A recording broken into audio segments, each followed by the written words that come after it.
Em, can you believe we started Interview Boss in 2021? Not really. It's insane. That's a lot of episodes and a lot of hours of talking. Oh my gosh, it is. And if you're scrolling through all of our episodes, you might scroll straight past something that you really, really needed. Yes, we're always getting messages from people asking us to do an episode on something, and I'm like, we already have. So we've put together playlists to help you find the episodes that are exactly what you need, suited to your situation. They're all categorized. If you're applying for jobs, we have episodes about resumes, cover letters, job ads. If you've been offered your dream job, we have episodes on resigning, exit interviews, and how to impress at your new company. And we even have a very special playlist that's very popular for if you have an interview coming up immediately and you need just our most recommended hard-hitting episodes between now and then. For all our last-minute listeners.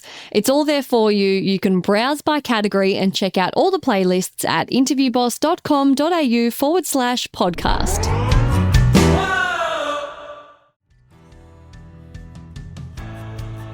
I know that it's really easy to feel like, oh, there's so many candidates, I have to stand out. But I think that's the wrong mindset from the very beginning. If you're asking, how do I stand out? It's the wrong question. Hey everyone, and welcome back to Interview Boss. My name is Emma, and I'm a radio journalist who's teamed up with my sister to give you advice, inspiration, and support when you're looking for that new job. Sarah is a HR and recruitment professional, and together we're here to give you all the tips, tricks, and behind-the-scenes knowledge to help you excel in your career. Mixing it up there, Em, keeping it fun, fresh, interesting, keeping people on their toes. Absolutely. So, who are we giving an Interview Boss shoot your shot shout out to this week?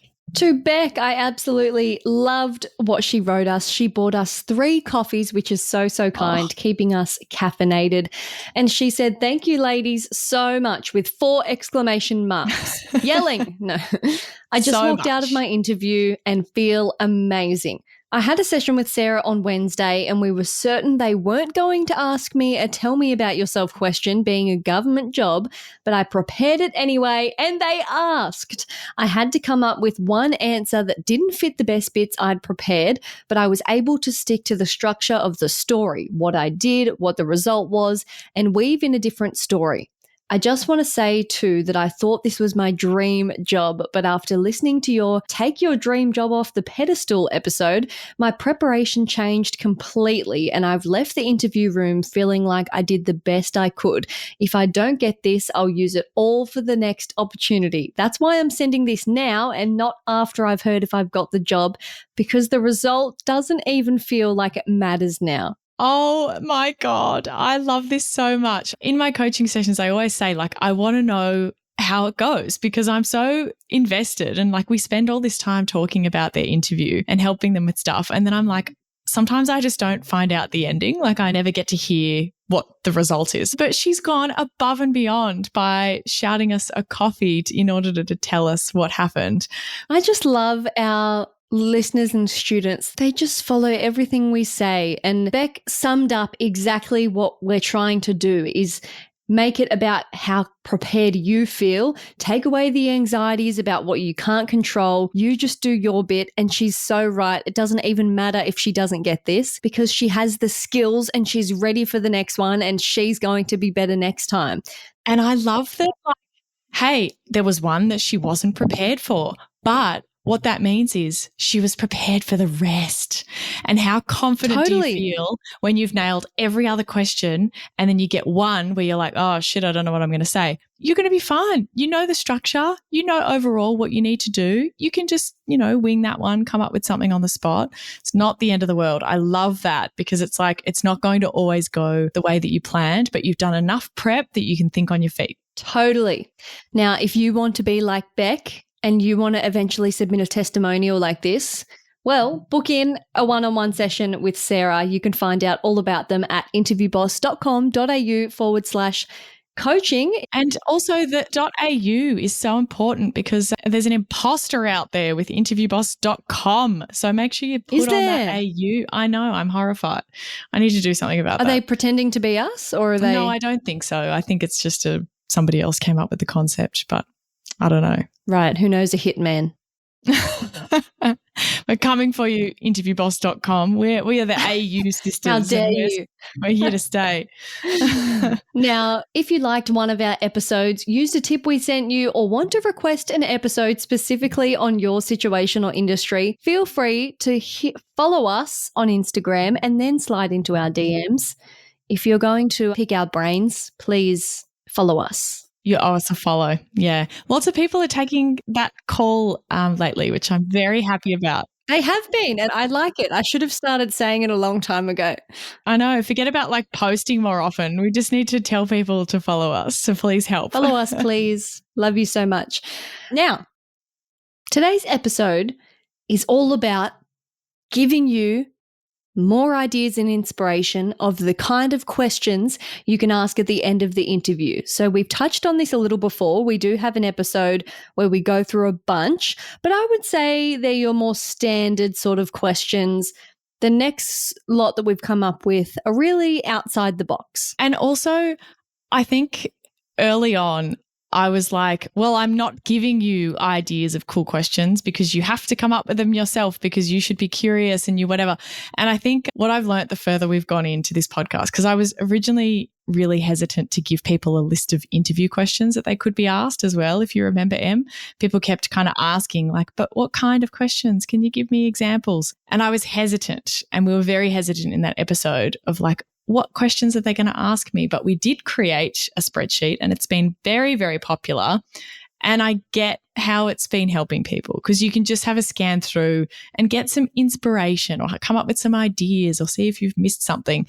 So look, I've relaxed on my very harsh stance from earlier. So look, the fundamentals still apply. It's like parenting the third child. You were strict at the first, and now you're like, fuck it, all right. I've realised what's really important, and I've just come up with alternative ways your battles. to get to the result. So curiosity is definitely still the most important thing. I do not want you to hear one of these and then just parrot it in your interview and you don't even care about the answer. I also just like, have you seen this, Em, of like, these questions will make you stand out at the end? What do you think, without me telling you, what do you think I would think about that? That it's a load of shit and that so much more would stand out about you other than what question you ask at the end. They probably won't even bloody remember. And also like, imagine like, oh, that was a terrible interview, except for those great questions they asked at the end. It's just a silly way to kind of look at it. So much more about your interview is going to stand out to an interviewer. And the other thing is, I know that it's really easy to feel like, oh, there's so many candidates, I have to stand out. But I think that's the wrong mindset from the very beginning. If you're asking, how do I stand out? It's the wrong question. How do I do myself justice? And particularly for this bit here, how do I find out if I really want the job or not as well? Like, how do I get information that's going to help me make the decision if I want to accept this or not and leave my current job? And that will vary wildly on why you want the kind of job. Maybe you're, have just returned to the workforce after having some time off for parenting. And so you are really hell-bent on having flexible work arrangements. And so you want to know the nitty-gritty of what days, how that works, what that looks like, how the other team works. Or maybe you're only taking this job for a shorter commute and better logistics, and you want to know about, is there parking on site? Or maybe you really want career progression, and so you want to know that you can get really, there's opportunities for growth. The questions you want to ask will vary on what you're looking for. Exactly. And that's exactly how I want you to think about it going into this. So here is my disclaimer with giving you these resources. This should only be used as inspiration. I don't want you to pluck one of these out of there and think, Sarah said that's a good question to ask, so I better ask that question. You have to actually care about the answer, and it has to be relevant to your situation. And my solution to that is I'm just going to overwhelm you with options so that you have to narrow it down with something, and hopefully that thing is stuff that's relevant. Like if you're looking for a great manager because you've had a bad one recently, ask questions about their management style. Like find out the stuff that you want to know. What was that voice, by the way? Like I've never done that before. Know. I need to take it's your that rousing back. On voice. But I was like, sounded like a cartoon character. Sorry. I think that our listeners will do the right thing because they're STAR students, and if they're nerdy enough to bloody seek out a spreadsheet of questions, I think they're not looking for a quick hack because they have to sign up, they have to put their email in, they have to download it, they have to view it. Like, that's a lot of effort. Well, they're listening to a podcast like about interviews. Like, they're already VIP caring about their career. I love our listeners because we're type A people. Like, no one that's listening to this is just bludging through life. We're hustlers. And like go with the flow, I'm going to wing it. Well, why would you look at this podcast? Hell no. Like, yeah. You're here because you care. Or they're graduated wingers. They're like, I used to be a winger and it's going terrible and I need to change my approach. So here I am. They've and they're a discovered the converted error student. of their ways. Yeah. Yes. Okay, so I have something very exciting for you. I have put together another spreadsheet and it's just like the one that we have all of our interview question database, but this is questions to ask at the end database. Wow, I'm a little overwhelmed. Look how big it is. I know. I'm going to put this out here before I go forward. When we share you a Google Sheet, it's a shared document. Oh. We don't let you File, edit the document. Make a copy. Because File, make a copy. Or you can download it as a CSV. You can do whatever you want, but you can't edit the master version. We've only given you view access so that you can just copy it and put it wherever you want it. Unfortunately, there's no easy way for us to do that. I've tried a few other options and it just ended up people couldn't get access at all. So this is the only solution. The name of the document will be make a copy to edit, and you would not believe the amount of people who still request edit access. Now, if you've done that before, like, I don't blame you. We just reply politely, just telling you that we can't give you edit access and how to do it. I leave that to you because I got sick of saying it, that I just see them and I'm like, I roll, figure it out. One per day. I kind of figure actually though that the person requested edit access and then they kept looking and then they went, yes, oh, whoops. But the request has already been sent. Yes. Yeah. Yeah. So I'm choosing to believe that you were just a little bit too keen and you were a bit flustered, didn't read the instructions. It's okay. I would do the same. But at the moment, I'm still working on it. By the time it goes live, though, there will be over 100 options for questions to ask at the end. And again, like always, they're categorized in their different topics. So you'll be able to filter by, I want to ask questions about leadership. I want to ask questions about culture, work-life balance, whatever. You can see the different options there. And if anyone has ideas of like how to do this filtering in a better way, give me an idea. Like, I think it's very hard to have multiple topics for each question because it's like each question, well, it's covering multiple topics. How do I do a filter on that? I don't know. I've looked into like Airtable. If you've got ideas out there, hit me up. If you're a techie person, please, I'd love to make this more user-friendly than a spreadsheet. Shall we rattle some off? Yes. So let's pick two favorites out of this spreadsheet and out of these ideas that we're going to give people for questions to ask at the end. And you tell me your favorites and I'll react, and I'll tell you my favorites and you can react on what we think. So go for it. My favorite on here is, are there any flexible work arrangements available? Yes. What is your thoughts on asking that question? Like, what are you trying to learn from that one? I guess the culture, the dynamic of how things operate at the workplace. I feel like if you're asking this, they maybe haven't explicitly listed it in the description as in, flexible work, because if you knew that, you would more so ask, what does the flexible work look like, or how many days do people do? So to me, this is like they haven't mentioned it, but I want to know if there's the possibility. And I'm wanting to know, like, what's the spectrum? Is it like only if you have a family emergency, you can take your laptop home and work from home? Or is it like, we do whatever we want. We're really chill.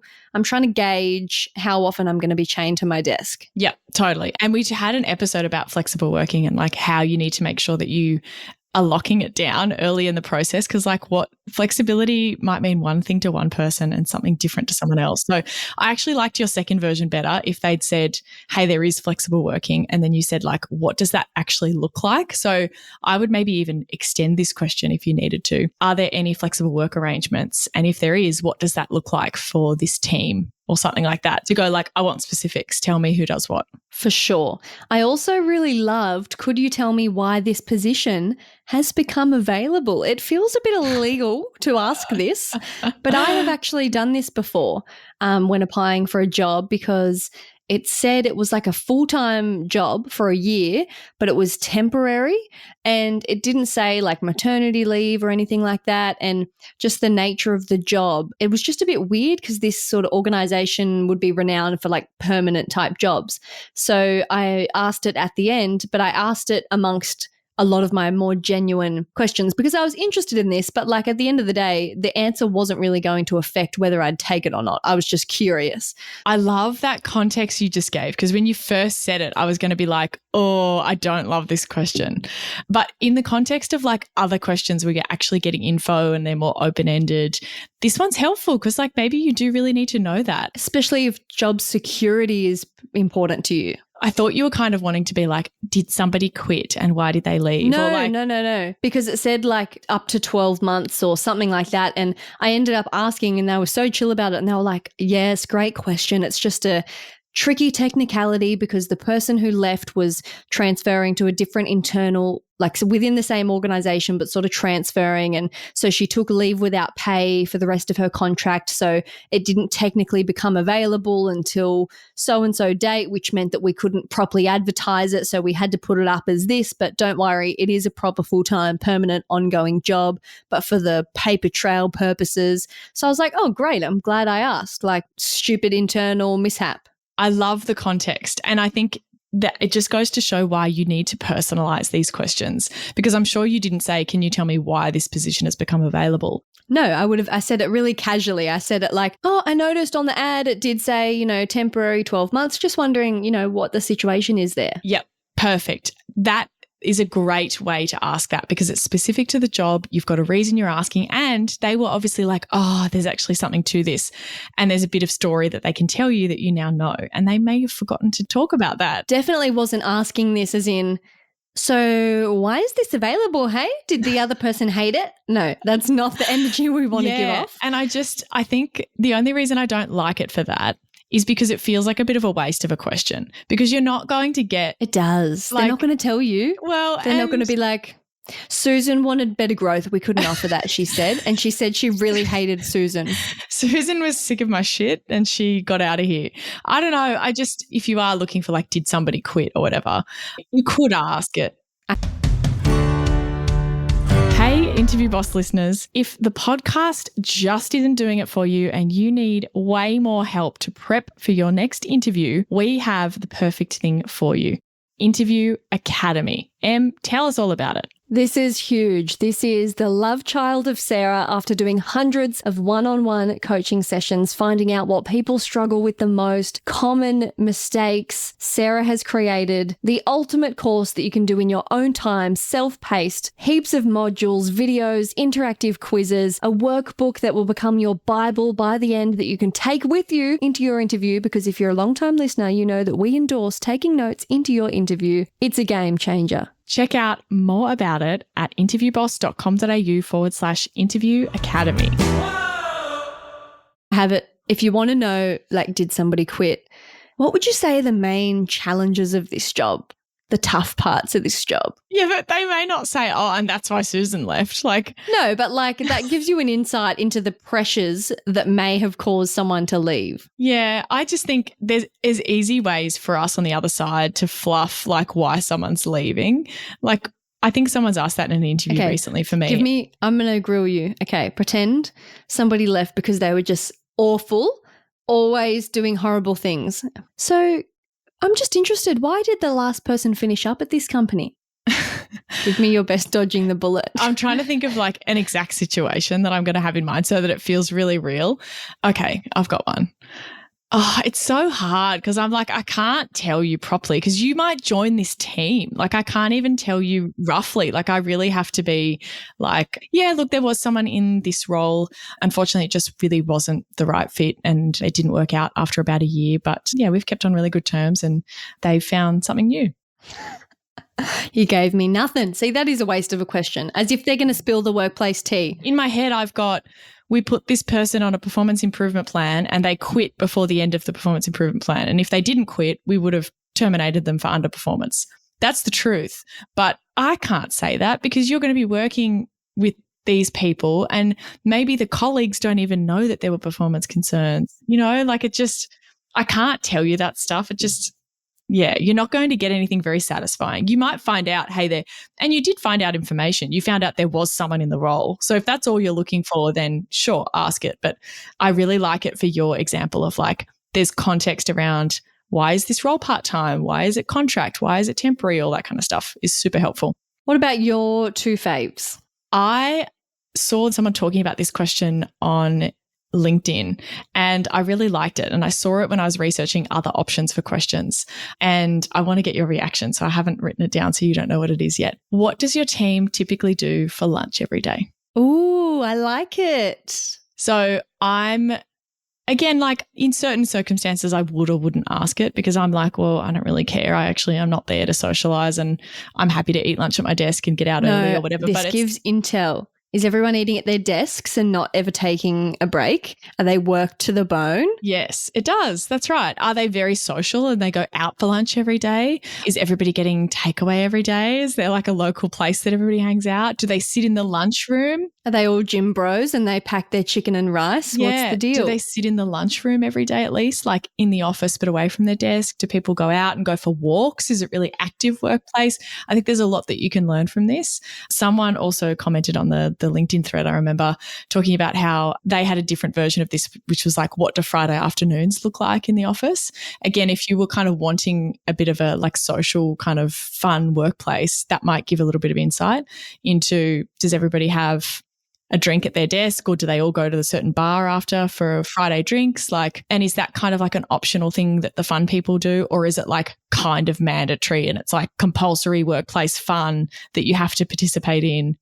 You know, some workplaces can be that like cult, like, oh, Emma's not coming again. Yes. But also just some workplaces are so amazing with all the like extracurricular fluff that they run. Like my besties just started a really cool new job in a major city and they do the most. Like it'll be International Day of Smoothie or some shit. And then they bring in bikes that you pedal and it blends a smoothie on the end of the bike. And then it's International Coffee Day and there's 7 coffee stations. Like, and anyone out there that has this kind of job, can you let us know? Is that overcompensating for the job being awful or is it really that magical all the time? I think the thing is, because I've been in these kinds of workplaces, not that did that stuff all the time, but that did have that stuff. And I'll tell you, first of all, it's actually hard to get people to participate in that kind of stuff. Really? Yeah, sometimes because it's a bit like, well, I've got shit to do and I've got meetings and I've got whatever and like, yeah, whatever, a friggin' smoothie. I don't want your fairy floss. It seems a bit like the day-to-day, whether you actually go home happy at the end of the day or not, is so many other fundamental things. And if those fundamental things are in place, the smoothie is awesome. The smoothie is a bonus. Yes. The smoothie is what you'll tell everyone about. The smoothie tastes good. It does, yes. And the coffee is cool and you have free lunches and stuff. If one of those fundamental things of like your team or your manager or your workload or your whatever isn't in place, the smoothies feel like shove the smoothie up your ass. Yeah. It honestly, it feels like, well, at least we've got smoothies. Like I'll work till 11 p.m., but don't worry, here's a smoothie. You know what I mean? It's kind of like how people, like on Are You OK Day, that's such an important national day here in Australia. It's like a reminder to check in on people's mental health, ask the question, are you okay?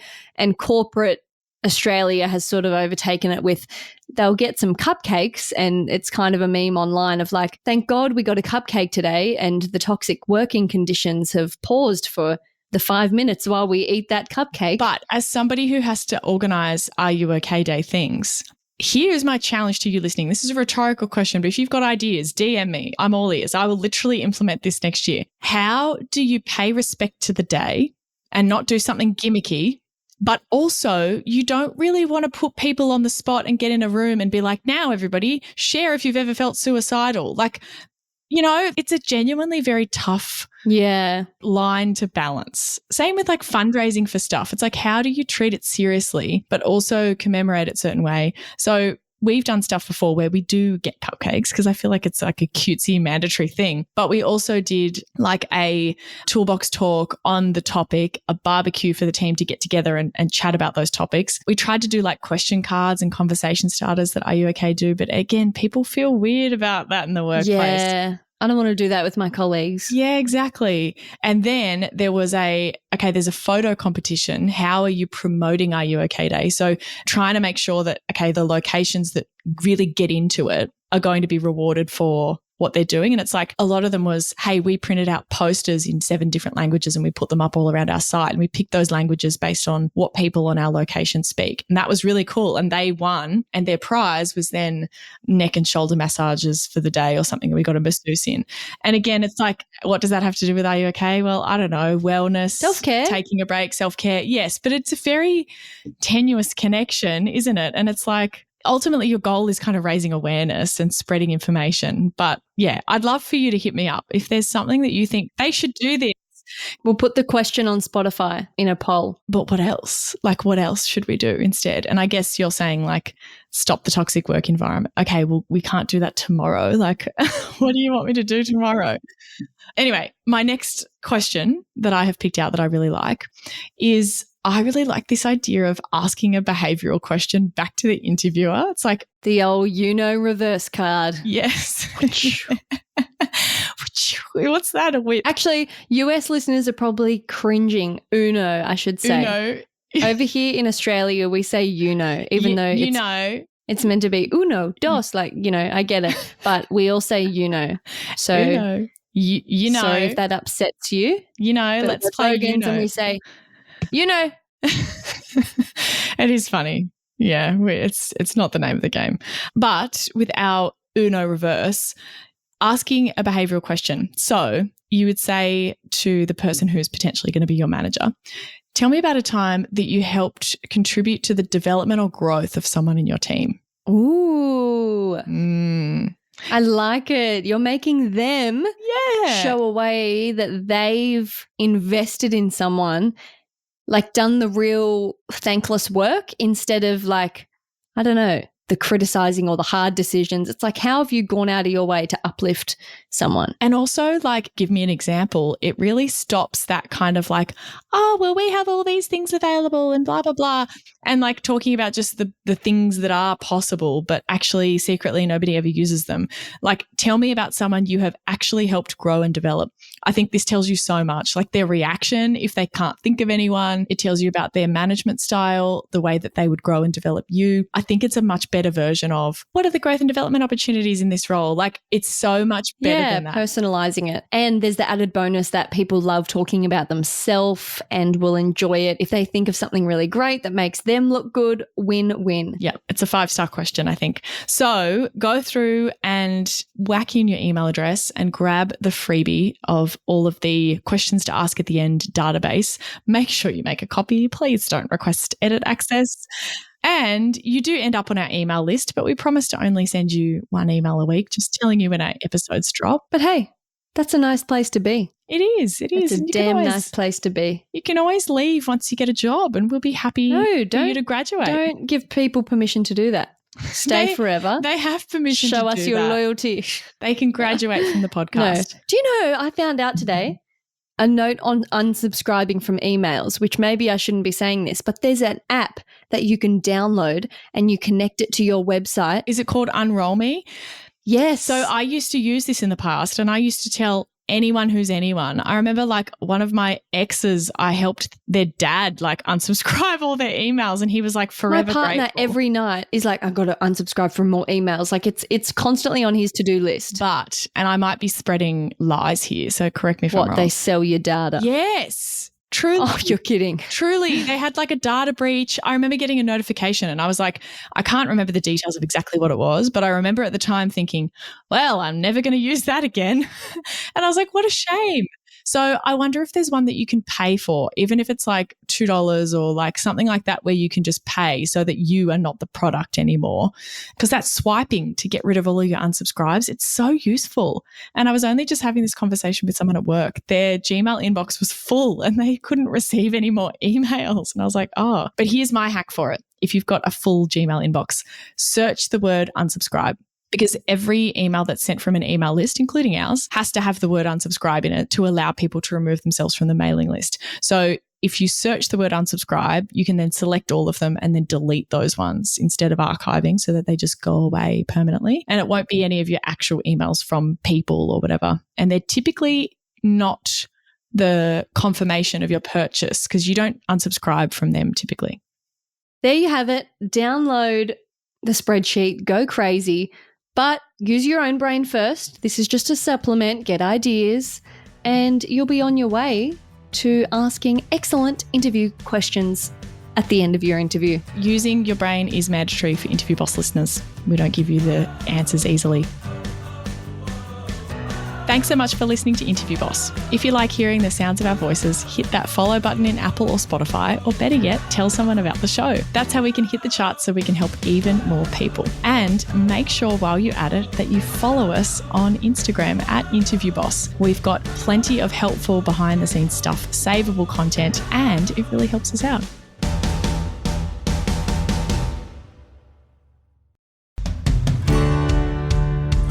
We've been your job search besties and helped you in some way. There's a cool way you can support the show. Shout us a virtual coffee. We get a huge kick out of reading all of your success stories. Head to buymeacoffee.com/interviewboss and shout us a cuppa. If you keep us caffeinated, we can keep the content coming.